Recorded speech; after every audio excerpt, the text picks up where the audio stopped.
नमस्कार। प्रज्ञा समाचार वीडियो पत्रिका में आप सभी का हार्दिक स्वागत और अभिनंदन है। आज हम जुड़ेंगे देश भर में अखिल विश्व गायत्री परिवार की रचनात्मक अभियान एवं सकारात्मक अभियानों से।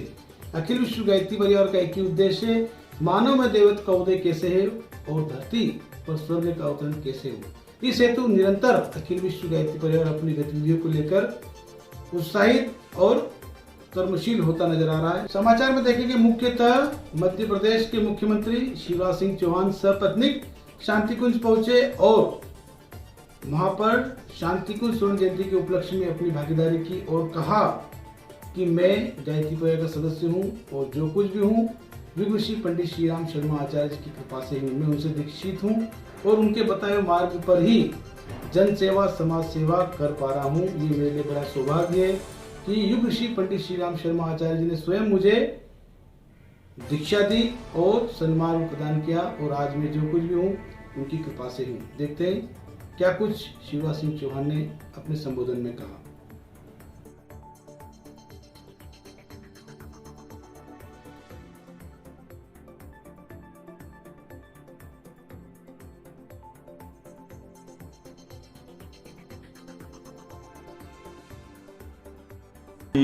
श्री गुरुवे नमः। ओम यथा सूर्यस्य कान्तिस्तु श्रीरामे विद्यते ह्यः सर्वशक्ति स्वरूपाय देव्यै भगवत्यै नमः। आइए हम सभी कुल गीत के लिए अपने स्थान पर खड़े रहें। देव संस्कृति विश्वविद्यालय के कुलपिता को नमन कर हम उनके संकल्पों का पुनर्बोध करते हैं। देव संस्कृति विश्वविद्यालय का कुल गीत का सत्स्वर गान हम सभी साथ साथ करने जा रहे हैं। कुल गीत प्रारंभ।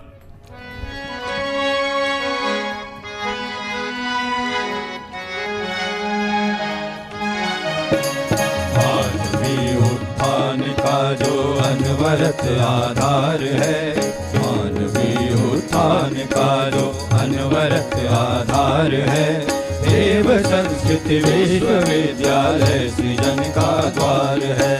देव संस्कृति विश्वविद्यालय सृजन का द्वार है। उपनिष्ठ पंडित श्री राम शर्मा आचार्य जी की दिव्य संकल्पना देव संस्कृति विश्वविद्यालय और शांति कुंज हरिद्वार और आज शांति कुंज स्वर्ण जयंती वर्ष व्याख्यान माला के क्रम में परम पूज्य गुरुदेव का जीवन दर्शन विषय पर हम सभी को अपने अनुभवजन्य विचार प्रस्तुत करने के लिए पधारे आज के हमारे मुख्य अतिथि माननीय मुख्यमंत्री मध्य प्रदेश शासन आदरणीय श्री शिवराज सिंह चौहान जी एवं आपकी सहधर्मिणी श्रीमती साधना सिंह चौहान जी का हम देव संस्कृति विश्वविद्यालय में एक बार पुनः अपनी करतल ध्वनियों के माध्यम से स्वागत करते हैं, अभिनंदन करते हैं। यह हम सभी का परम सौभाग्य है कि हम सबके जीवन को परम पूज्य गुरुदेव का स्पर्श मिला। आइए स्वागत के क्रम में मैं माननीय कुलपति महोदय से निवेदन करूंगा कि वे आज के इस क्रम में विधिवत हम सभी की ओर से, अखिल विश्व गायत्री परिवार की ओर से, देव संस्कृति विश्वविद्यालय की ओर से स्वागत करें हमारे आज के मुख्य अतिथि महोदय का। जोरदार तालियों से हम सभी अपने भावों को करना हो, चाहे उसके बाद देव संस्कृति विश्वविद्यालय की सेवा में भारत पधारना हो, उसके पश्चात भी पूज्य गुरुवर परमवंदनीय माता के आशीर्वाद से श्रद्धेय डॉक्टर साहब जी के मार्गदर्शन में जो निरंतर चाहे यूनाइटेड नेशन ऑर्गेनाइजेशन का पीस चार्टर तैयार करना हो, तो विश्व के नोबेल पुरस्कार सरीखे टेम्पल्टन पुरस्कार की जूरी में नेतृत्व करना हो, तो भारत के योग को विश्व का गौरव बनाने हेतु यूनेस्को में भारत के योग का प्रतिनिधित्व करना हो, तो और देव संस्कृति विश्वविद्यालय को 60 से ज़्यादा प्रतिष्ठित संस्थानों तक ले जाने का अहर्निश पुरुषार्थ करने के साथ साथ centre for Baltic culture and studies जो एशिया का एकमात्र सेंटर है उसको स्थापित करना हो, तो स्वयं चलो गुरुदेव के सपने सजाने की शपथ ले लें के भाव से जो निरंतर कार्यरत हैं हम सबके युवा प्रेरक हैं, मैं आदरणीय डॉक्टर चिन्मय पांडे जी से प्रार्थना करूंगा कि वे कृपया इस कार्यक्रम की रूपरेखा से हम सभी को अवगत कराएं। आदरणीय डॉक्टर चिन्मय पांडे जी। धन्यवाद गोपाल। मित्रों, परम पूज्य गुरुदेव परम वंदनीय माता जी की दिव्य उपस्थिति को साक्षी मानते हुए माँ गायत्री के महामंत्र के साथ मैं अपनी बात को आरंभ करना चाहता हूँ। माँ गायत्री का पावन मंत्र सही पूछें तो प्रकाश के अवतरण को साकार करने का मंत्र है, जिसको हम लोग प्रकाश बोलते हैं, लाइट कहते हैं। उस प्रकाश के दो आयाम इस धरती पर हैं। एक का नाम है ऊर्जा और दूसरे का नाम है आभा। बाहर के अंधकार को दूर करने के जो माध्यम है, जो प्रकाश के माध्यम से आते हैं, ऊर्जा के माध्यम से आते हैं, उन सब की अपनी एक समय सीमा, कालावधि निर्धारित है। दीपक कितना भी जले एक न एक दिन बुझ ही जाता है। ट्यूबलाइट कितनी भी जले एक न एक दिन फूकी जाती है। उनकी आत्मीयता से अपनापन सा अनुभव करते हैं और ऐसा लगता है कि एक गायत्री साधक कर्मयोग में निरत है, जिन्हें गुरु और गायत्री का अपना सामीप्य सानिध्य प्राप्त हुआ। आज वे हमारे इस युग तीर्थ गायत्री तीर्थ की स्वर्ण जयंती में और देव संस्कृत विश्वविद्यालय में पधारे हैं। आप सभी के भावों के साथ अहर्निश सेवारत एक ऐसे ही हमारे कर्मठ मुख्यमंत्री, माननीय मुख्यमंत्री मध्य प्रदेश शासन आदरणीय श्री शिवराज सिंह चौहान जी से हम प्रार्थना करते हैं कि कृपया हम सभी के मध्य पधारें और आज के इस स्वर्ण जयंती व्याख्यान माला में हम सभी को प्रेरणा प्रदान करें। आदरणीय श्री शिवराज सिंह चौहान जी।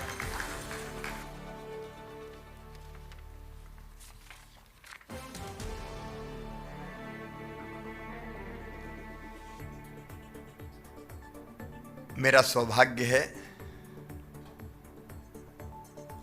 कि यहां आने का अवसर फिर मिला।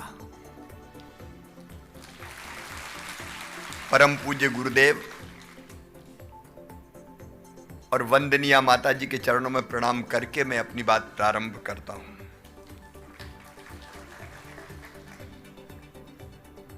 अभी जो हमारे बीच बोल रहे थे, जिनके चेहरे पर तेज और वाणी में ओज है, गुरुदेव की कृपा जिन पे सदैव बरसती है, वैसे हमारे प्रतिकुलपति श्रद्धेय चिन्मय पंड्या जी, आदरणीय शरद जी, आदरणीय बलदाऊ जी, मेरी धर्मपत्नी साधना जी भी हमारे बीच है और यहां उपस्थित मेरी बहनों, मेरे भाइयों, क्योंकि गुरु भाई तो हैं ही हम, और मेरे भांजे भांजियों,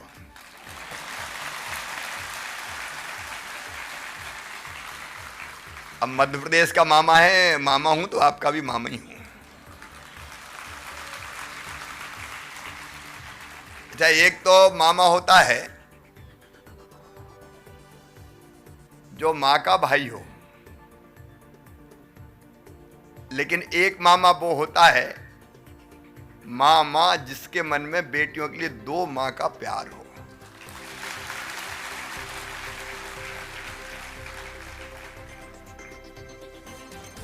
श्रद्धेय चिन्मय जी से मैं एक बात के लिए आपत्ति प्रकट कर रहा हूं।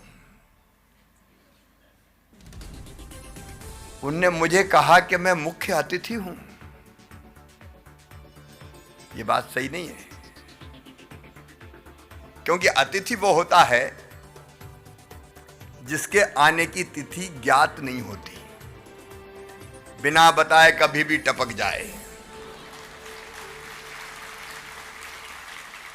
और फिर आ भी जाए तो हम कहते हैं अतिथि देवो भव, निभानी पड़ता है। लेकिन मैं तो तिथि तय करके आया हूं। और दूसरी बात, गुरु के घर में मैं मेहमान कैसे हो सकता हूं? मैं भी घर वाले ही हूं, अंदर वाले ही हूं, बाहर वाला नहीं हूं। मैं इस विराट परिवार का सदस्य हूं।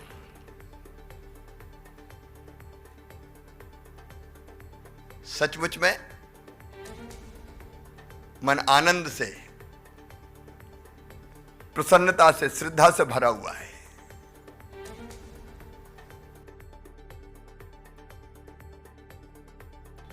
खबरों में आगे रुक करेंगे और देखेंगे सानंद अहमदाबाद में गुरु ग्रंथ की स्थापना का क्रम पूर्ण उत्साह के साथ संपन्न हुआ। कार्यक्रम का भव्य आयोजन परम पूज्य गुरुदेव परम वंदनीय माता जी तथा मां गायत्री की विशेष कृपा से सफलतापूर्वक संपन्न किया गया।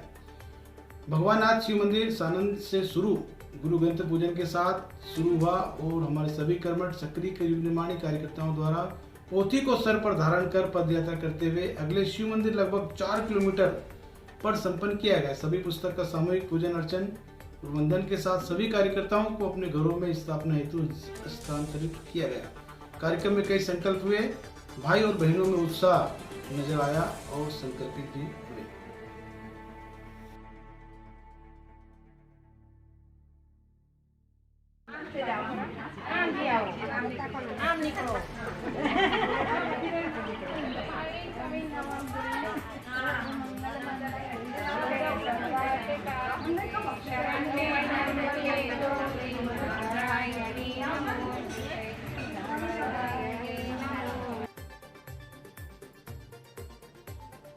खबरों में आगे बात करते हैं, मध्य प्रदेश की कई जिलों में गायत्री महामंत्र की गूंज चल रही है, जिससे कैदी भी प्रभावित और लाभान्वित होते नजर आ रहे हैं।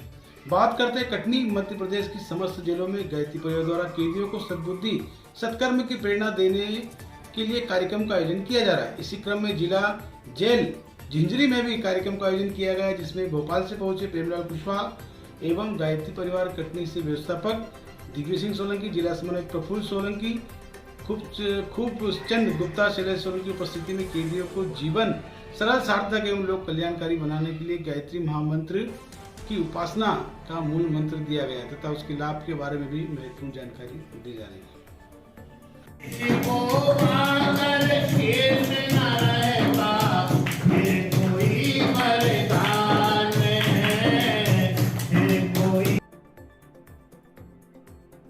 खबरों में आगे जुड़ेंगे मध्य प्रदेश से, जहां पर मध्य प्रदेश की प्रांतीय समिति द्वारा निरंतर जिलों में युवा प्रकोष्ठ की टीम को मंथन करके उन्हें नव सृजन के कार्यों में किस प्रकार से लगाया जाए, मिशन की कौन कौन सी अहम गतिविधियां हैं जिनमें शामिल कर उन्हें निरंतर कर्मशील बनाया जाए, इस हेतु गोष्ठियों का क्रम चल रहा है।